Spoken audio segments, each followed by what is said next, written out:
Russ Rogers here from the 17 Law Studio, and today we're going to talk about your money in your marriage. We're going to talk about how your money affects your children and how your money affects your marriage. Here are three questions that I've been asked dozens of times, and today I want to answer all three of them for you. And number one, should I work extra jobs to get ahead financially? If I do, I won't be able to spend much time with my family. Okay, that's a good question. The next question is, should my wife work or stay at home with the kids? We can't afford for her to stay home. Good question. And number three, should my teenager get a job? And as always, I'll surprise you with all my answers today. Today, we are talking money in marriage and parenting. I don't take this lightly.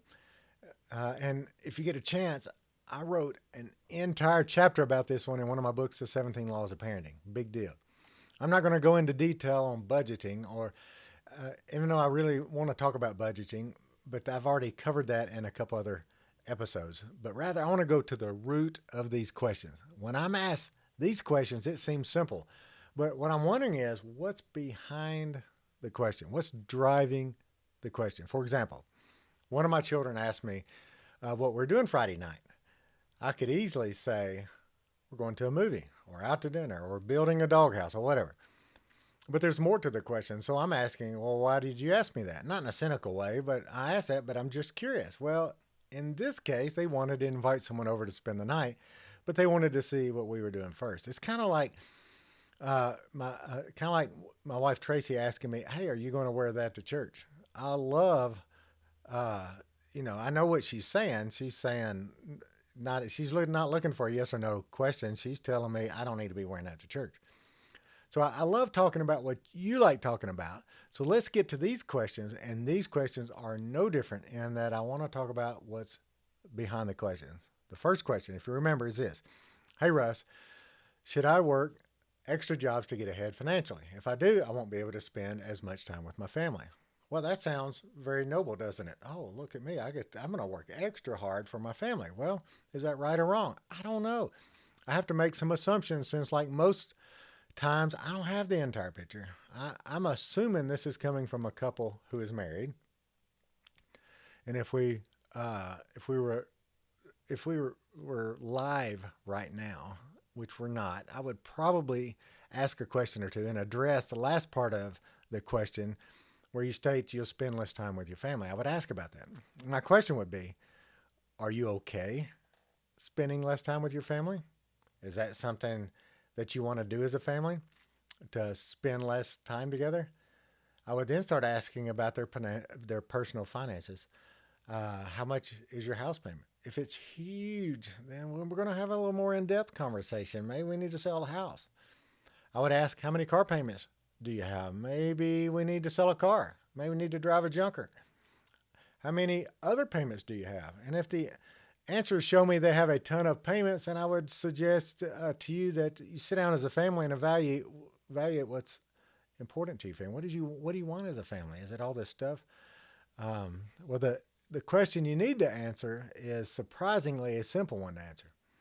As leaders of your family, do you want a family with lots of stuff, or is being together as a family more important to you? Stuff or family? Then I'm serious. That's a question that every family watching this needs to answer. Now you're probably going to say stuff is not the most important, but if somebody would just walked in and looked at your family, would there be any evidence of that? Could you be convicted that stuff isn't important to you more than your family? I get it. You lose a job, you have some medical bills, something happens, life slaps you in the face. Of course, in those cases, sure, get a part-time job for a while until you get things back, or get another job and then go back to spending more time with your family. I get that. But if you're working another job to get or to keep stuff, I'm not for that at all. And in those times when you're around your friends, or when you're playing games, when you're around your friends, where someone asks you, "Hey, what are you most proud of?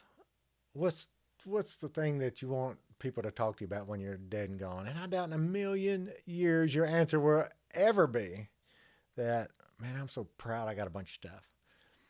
And if you have a lot of stuff that requires you to work extra to get ahead, then sell the stuff. Okay, let's run to the next question. Should my wife work or stay at home with the kids? We can't afford for her to stay home. Well, if you can't afford for her to stay home, then I guess you have already answered the question, right? I'm assuming that by now you worded the question that you actually want your wife to stay at home, but you don't, but you can't because of the financial issues that come with that. And I've got someone I've been helping who has a low paying job, and his wife actually has a better paying job. And yet, someone, they don't want her to have to work, but he loves his job. So, because he loves his low paying job, his wife will be forever working. When he shared recently that he's willing to get out of his comfort zone and get a better paying job, that was music to my ears. Fortunately, he's educated, talented, and has the ability to do a higher paying job, so he'll have no problem doing that. In this case, his wife will be able to stay home with their kids, and they have 3 kids. So that I think they're excited about that. Now, this may be you. So if you can afford it on your pay, then brush up your resume and see what your options are out there. I'm not saying you need to do that, but that's an option. I know a ton of business owners who are begging for people to come to work, and the income is endless. For the record, my business friends actually want people to come to work. To work, they don't like for people willing to show up and get paid, but they need people who will show up to work, and they're paying a lot of money for it. You may be thinking, well, this isn't fair that the guy has to quit his favorite job. Well, if being fair is solely on the husband doing exactly what he wants to do when he wants to do it, no matter what it does to the family, then you'd be correct. If that's your definition of fair, that's not fair. But if we change the definition of fair to something that is what's best for your family, then it really would be the most fair thing you could do. All this is, of course, is if you decided as a family that you wanted your wife to stay home with the children. Like I said on the first question, I'm not for having to take on jobs, work extra, a spouse having to work only because of having more stuff. If that's the reason, downsize the house, sell the stuff, drive older cars, take cheaper vacations, and focus on your family. I've never met anyone who regretted having this lifestyle change. I know what some of you are thinking. I know this question is begging to be answered. Should women stay at home with their children and men go to work? Should women stay home with their children while men go to work? Should this be a thing? This is a question the husband and wife have to answer. I've seen it work well when both spouses worked, and I've seen it work well when one stayed at home while the other had the paying job. I've also seen it work horribly in both ways. Here are 3 things you need to know when making this decision as a couple. First of all, working at home is more work than a normal paying job. Tracy works a lot harder than me.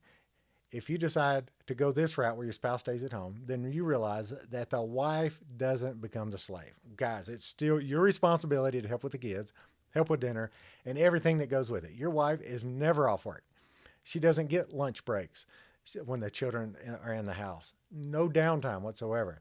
If you come home thinking that it's your turn to relax while your wife continues to work until bedtime, well, that's a recipe for disaster. You have worked all day, as has your wife. When you get home now, both of you are still clocked in as parents. Both are responsible for the children. Both are responsible for dinner. Both are responsible for dishes. Both are responsible for bedtime. That's both of you.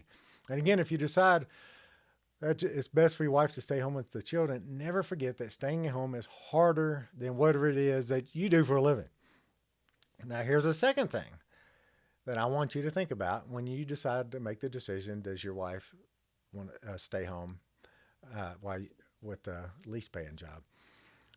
Please don't. Please don't decide that your wife has to get a job so you can have more stuff or a nicer car, a bigger house, or whatever. If you decide as a couple that you want your wife to be at home with the children, then please do not let finances be the reason this doesn't happen. The finances being the more stuff.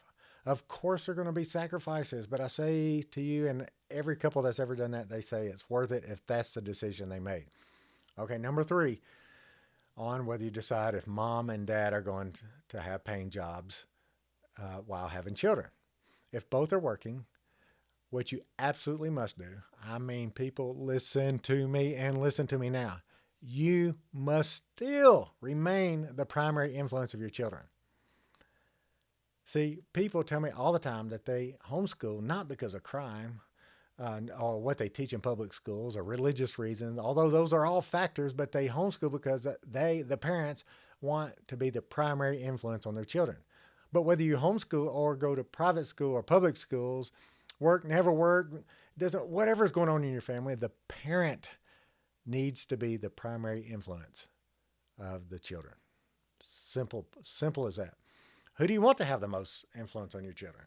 Who are you going to entrust to train your child? Are you going to allow the neighborhood kids to be the primary influence? Some people do. That doesn't typically work out well.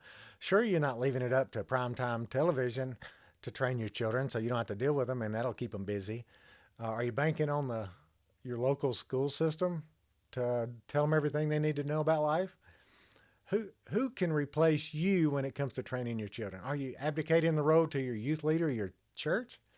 Trust me, your children are being influenced, and it's your responsibility to decide who will be doing that. So, should the wife stay at home with the children? Well, that's your call. Whether you do or don't, keep these three things in mind. Staying at home with the children is more work. If so, the wife doesn't become the slave. If you are only working to have more stuff, that's a terrible reason to do that.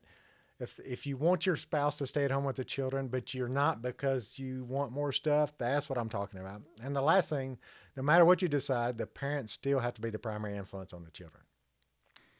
Let's jump to the next question. Should my teenager get a job? I love this question. I think the answer can be all over the place. You may or may not agree with me because there's so many different situations, so I'll try to cover them all. First of all, when my dad was a teenager, they were dirt poor. They lived in the projects, had nothing, and my dad had to work to help feed the family. Naturally, if your child needs to work to keep the family afloat for a season, then that's a bit obvious, of course. In this situation, I'm hoping there are some solid reasons and not because parents are taking advantage of a child. So I'm not assuming that. So part of this question needs to be answered by saying this. No matter if your teenager gets a job, they still need some responsibility. You may be in a situation where a child really doesn't have to go out and get a job, but they still need some accountability and some responsibility. That could be a number of things: taking out the trash at the house, cleaning up, washing the cars, mowing the grass, you name it. They do need to do this no matter if you pay them or not. There are some other responsibilities that we always enjoyed at our house in addition to what I've mentioned. We're more lax if they did their homework, excelled in school, had a great attitude, didn't hang up around the wrong crowd, and basically knocked it out of the park as a productive members of society. And if they did this, we did not require them to actually have a job. And I'm talking like go to a fast food place, clock in, clock out type job. These things were more important to us than if the trash was taken out on time. So like their job, if they make really good grades and every aspect of their life, they're doing really well, making good decisions. So that we didn't make them have a job. However, all of them had jobs. Some were clock in and out jobs, and some were landscaping, mowing, odd jobs, you name it. But they always had some sort of job. And I know that many houses, if the teenager does not have a job, they would not have money for normal things that teenagers need, like money for gas or dates or perhaps equipment for sports or you name it. So I get that. They need some sort of money, some sort of income to make that happen. And in these cases, then absolutely they're going to have to get a paying job. But here's my suggestions for teenagers having a job. First of all, they do not need a car payment. Please do not make them co-sign for them alone. They don't need the stress of a car payment. They'll be working all the time away from friends, family, school, sports, just to pay for a car. Don't do that. Buy them a junker, and if that's all you can afford, that's okay. He may not like it, but let's not put them in that position. They have their entire life to work for money and car payments. Secondly, schoolwork comes first. They cannot have work replace good grades, showing up for sports, band, cheerleading, whatever they do at school. And when you see school suffering, you're going to have to come up with another plan. And lastly, be very aware of where they work and who is at their work. They will spend several hours there, and you want them hanging around people who will make them better of a person rather than drag them into the mud. I've seen this so many times where decent teenagers went to work at a place where there are drugs and mischief and all kinds of crazy stuff. And over time, those teenagers joined in with the crowd, and the money's not worth it. It's terrible, horrible for the family.